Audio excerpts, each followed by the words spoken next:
E aí, galerinha, como é que vocês estão? Hoje nós já estamos iniciando aqui nossa 15ª interação assíncrona. Pois é, estamos há mais de 3 meses, né, nesses momentos, né, onde nós passamos pelos momentos síncronos e assíncronos, e a gente vai ter aí, na próxima semana, um recesso, o nosso merecido recesso, né, onde vocês já estão recebendo, pelo Motiva Conecta, esse aviso. Nós estávamos realmente precisando, vocês vão passar uma semana respirando, vivenciando o seu merecido descanso, né? Assistindo aquele bom filme, fazendo aquele velho jogo que vocês gostam de jogar com os colegas online, fazendo aquilo que vocês mais gostam, lendo um bom livro. Mas o nosso material dessa semana é um material bem legal, né? Inclusive é um material que eu vou trabalhar, eu e Luiz, nós vamos trabalhar com literatura. Valesca tem algum conteúdo de geografia que a gente vai trabalhar com literatura? Sim, nós iremos trabalhar a partir de agora o nosso capítulo 2 da unidade 4, né, do nosso livro didático, onde nós iremos trabalhar a Rússia. É isso aí, a Rússia. E como é que a gente vai trabalhar a Rússia com literatura? Bom, Valesca, eu não entendi muito bem qual é essa logística que vocês estão fazendo aí, você, Luiz e Laura. Na verdade, nós vamos utilizar uma obra literária e depois do recesso a gente também vai ter uma novidade, né? Esse recesso curtinho, mas que vai ser bem merecido para todos nós. A gente vai utilizar uma obra literária da Árvore de Livros chamada A Revolução dos Bichos, para que vocês entendam um pouco sobre a Revolução Russa. É isso aí. E para falar um pouco sobre a Revolução Russa, né? Vocês, galera inteligente já do nono ano, a gente tem que falar sobre o processo de formação da União Soviética. Até porque a gente. Valesca, peraí, a gente está estudando Rússia ou União Soviética? Bom, primorde esse contexto que a gente está falando de formação da União Soviética e o planejamento da economia, antes de se chamar União Soviética, se chamava Rússia. E depois da queda do muro de Berlim, com o fim do socialismo, é que ela volta a se chamar de Rússia. Esse é um contexto que a gente vai estudar a partir de agora, nesses momentos síncronos. Então, a formação, né, da União Soviética e o livro, né, que a gente vai, vocês vão ver em literatura, né, a Revolução dos Bichos, ele mostra muito isso de uma forma literária, mas de uma forma muito clara. Ela vem exatamente dessa organização de espaço, dessa organização geográfica e espacial que se deu nesse contexto. Isso lá em 1917, basicamente, onde a população desse território, a população russa, ela se torna protagonista de uma revolução chamada de Revolução Social. Revolução Social que depois ganhou o nome de Revolução Russa, porque acontece naquele território, né? Bom, na verdade, essa revolução mudou o rumo de toda a história da Rússia durante todo um processo histórico e geográfico, né? Na verdade, o país, a Rússia, era liderada pelo cesarismo, né? Na verdade, era um governo monárquico, né? Que tem um processo histórico que vocês já devem ter estudado em história, e vocês sabem como funcionava todo aquele processo daquela república, né? Aquele regime de monarquias russas, né? E o que se faz exatamente nessa revolução social, que muda o rumo, muda a história daquela região, é o período onde o proletariado, a partir do Partido Bolchevique, né, é onde a população, tanto o proletariado urbano, obviamente, né, quanto os camponeses, que vamos lembrar que a Rússia era um país que tinha um número muito considerável de população rural ainda, tá certo? Eles derrubam o cesarismo. Por isso que a gente chama de revolução, né?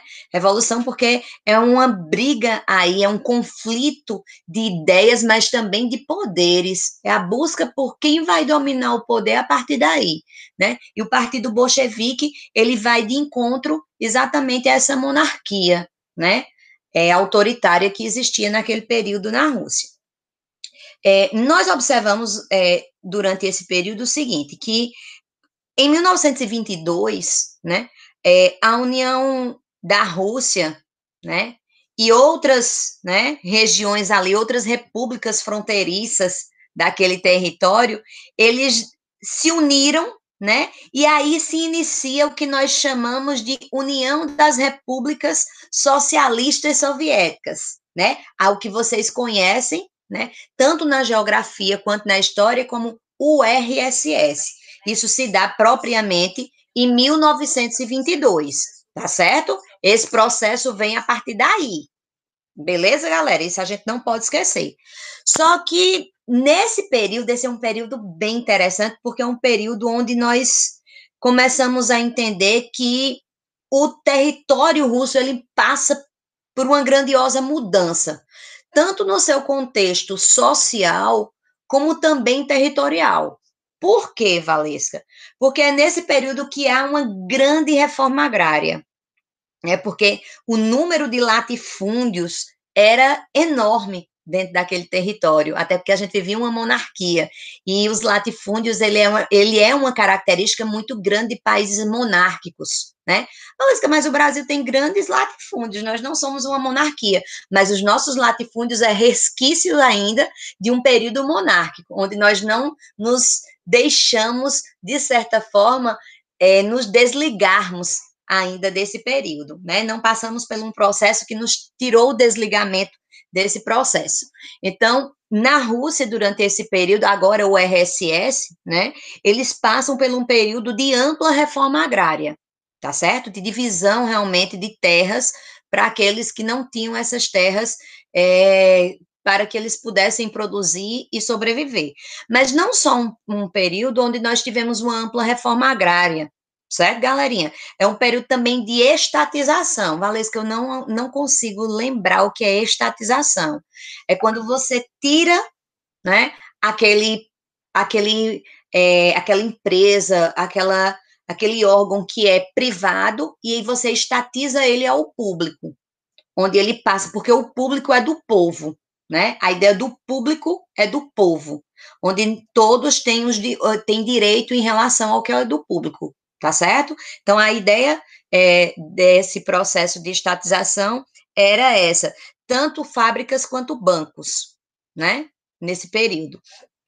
E a economia, nesse período, passa a ser controlada mais diretamente pelo Estado, certo? Onde se buscou modificar radicalmente a condução da economia, né? Que antes era muito centralizada em padrões individuais, e agora se passa a pensar num padrão, né, estatal. O que é que nós começamos a entender? Que essa ideia, ela choca-se, né, após esse processo dessa revolução, porque ela entra em conflito com a elite, né, daquele país. E é exatamente nesse processo, né, entre esse período, que nós começamos a entender que essa condução da economia, né, que passa-se a criar dentro da URSS, esse conflito provoca uma desorganização econômica na Rússia, por quê? Não por parte dessas mudanças, mas é exatamente porque essa mudança que é adotada no período, ela gera um conflito entre partes, né? Inclusive é ela que gera, esse período é conhecido como o comunismo de guerra. O comunismo de guerra por quê? Porque o governo, quando vê a tentativa da elite novamente tomar o poder nessa região, então eles se armam de certa forma para que eles estabeleçam nesse período o socialismo, o comunismo, como vocês. Quando eu digo comunismo, na verdade é porque os princípios eram princípios comunistas, tá certo? O sistema, na verdade, eles passam a ter o total controle do sistema produtivo na economia do país. Aí, a partir daí, né, nós começamos a visualizar uma nova política econômica. Enquanto se vivia uma política econômica capitalista no restante do mundo, a Rússia se contrapõe a esse processo, né? Existem alguns estudiosos na área de, tanto de economia quanto na área da própria questão de ideologias, né, econômicas, que eles falam que o grande problema do socialismo não ter dado certo, do comunismo não ter funcionado, é por onde ele começou pela Rússia, e quando se pensou, quando Karl Marx e Engels pensaram o comunismo, eles pensaram em um país industrializado, eles pensaram para um proletariado urbano, e a Rússia, né, era um país de maioria ainda agrária, né? Alguns historiadores também falam muito sobre isso. Mas eles começaram a adotar essa nova política econômica, né? Com o fim dessa guerra civil, onde já se estabelece ali o socialismo como critério, né? Com a vitória dos comunistas ali no poder, né? A União Soviética ele teve que adotar uma série de medidas para organizar, né, a sua economia. Entre essas medidas, uma que chama bastante atenção e que dá-se por muito tempo é a nova política econômica, que a gente conhece como NEP, tá certo? A sigla é NEP, tá certo? Nova política econômica, né? Que ela restabelece alguns princípios da economia de mercado, tá certo? Que permitiu a entrada de capital estrangeiro, né? Sobre a reconstrução econômica do país. Isso não queria dizer que era um país totalmente fechado à economia, como, por exemplo, nós observamos alguns falarem aí sobre o fechamento total dos países que são socialistas. Não, essa política econômica no socialismo soviético, no início desse seu processo, tinha abertura econômica para o investimento de capital estrangeiro. Só que o Estado, ele mantinha-se sobre o domínio, né, de setores estratégicos, né? É interessante que isso não é só o que a União Soviética fazia naquele período, ainda é o que a China faz hoje, é o que os Estados Unidos, que é capitalista, faz com o seu capitalismo, é o que os países inteligentes fazem né, com seus países em busca do seu, né, do seu controle econômico. Então, o que é que eles passariam a fazer a partir dali? O domínio de setores estratégicos. Quais são os setores estratégicos naquele período? Não hoje, mas naquele período. Naquele período, os setores estratégicos eram bancos, né, e o comércio exterior. Como até hoje a gente sabe que existe essa questão dos bancos ser um setor muito estratégico, mas o comércio exterior mais ainda, né? Só que agora a gente tem a configuração das multinacionais. E uma coisa que também chama a atenção é que no final de 1920, essa nova política econômica, ela foi substituída pela adoção de um outro plano, que ele é chamado de planos quinquenais. Ai, Valesca, essa palavra é horrível, mas é uma palavra muito necessária para vocês no Enem, porque os planos quinquenais, eles sempre estão aparecendo lá, para ver se vocês realmente estudaram Revolução Russa, para ver se realmente vocês estudaram o período de transformação e também de formação da nova política econômica, né, na União Soviética. E o que é esses planos quinquenais? Com essa palavra tão estranha. Na verdade, os planos quinquenais, eles foram criados para mudar a estratégia econômica da União Soviética. A ideia era buscar um planejamento na produção industrial, né? O país estava, né, se modificando e ele estava entrando em um período onde ele tinha que se modernizar industrialmente. Então, ele buscava um planejamento na produção industrial e agrícola, obviamente, porque era do período, era natural, todos os países do mundo faziam isso, ele não iria ficar de fora. Durante 5 anos, a palavra quinquenais vem de 5, né? A cada 5 anos, uma área da economia recebia investimentos estratégicos para o seu desenvolvimento. E esses planos quinquenais trazem essa característica de uma organização social e econômica na União Soviética durante praticamente todo o período do socialismo, né? Inclusive, até quase o governo de Mikhail Gorbachev, que é o que nós vamos estudar no finalzinho agora, quando tivermos finalizando a Rússia, é que nós vamos ver que os planos quinquenais começam a serem criticados, né, durante a década de 80, eu estou falando de 1920, começam os planos quinquenais. Por quê? Porque ele só começa a ser contestado quando começa-se a perceber que a União Soviética ela deixava de investir em outras áreas que outros países já investiam, e eles se fortaleciam apenas em áreas estratégicas para eles. Durante o fim da Segunda Guerra Mundial, isso ficou evidenciado com as indústrias armamentistas, né?